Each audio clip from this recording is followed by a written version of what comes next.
ఆంధ్రప్రదేశ్ రాజకీయాల్లో ఒక ఆసక్తికరమైన మార్పు కనిపిస్తోంది.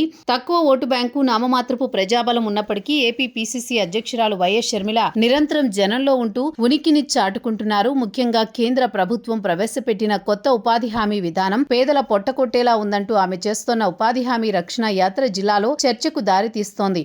అనంతపురంలోని బండ్లపల్లి నుంచి ప్రారంభమైన ఆమె పర్యటనలు ఎన్డీఏ ప్రభుత్వ విధానాలపై ఆమె చేస్తోన్న క్షేత్రస్థాయి పట్టుదల ఆమెలో ప్రతిబింబిస్తున్నాయి.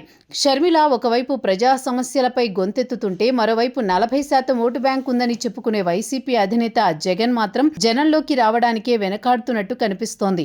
ప్రధాన ప్రతిపక్ష హోదా లేదన్న సాకుతో వైసీపీ ఎమ్మెల్యేలు అసెంబ్లీని బహిష్కరించడం, ప్రజా సమస్యలను సభలో ప్రస్తావించే అవకాశాన్ని వదులుకోవడం ఆ పార్టీ శ్రేణుల్లో అసహనాన్ని పెంచుతోంది. అసెంబ్లీలో గలం విప్పాల్సింది పోయి కేవలం ప్రెస్ మీట్లకే పరిమితం కావడం వల్ల క్షేత్రస్థాయిలో పార్టీ గ్రాఫ్ పడిపోతుందనే ఆందోళన నెలకొంది.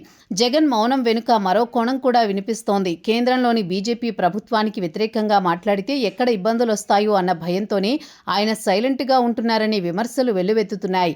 ముఖ్యంగా రాష్ట్ర ప్రయోజనాల కంటే రాజకీయ ప్రయోజనాలకే జగన్ ప్రాధాన్యత ఇస్తున్నారని షర్మిల చేస్తున్న విమర్శలు సామాన్య జనంలోకి వెళుతున్నాయి. ఇలాగే మరో ఏడాది పాటు జగన్ జనానికి దూరంగా ఉండి షర్మిల నిరంతరం పోరాటాలు సాగిస్తే వైసీపీ అభిమానుల్లో సైతం జగన్ కంటే షర్మిలే బెటర్ అనే అభిప్రాయం బలపడే అవకాశం ఉందని, ఒకసారి అభిమానులు తమ నాయకత్వాన్ని మార్చుకోవాలని భావిస్తే అది ఏపీ రాజకీయాల్లో పెను మార్పులకు నాంది అవుతుందని అంటున్నారు.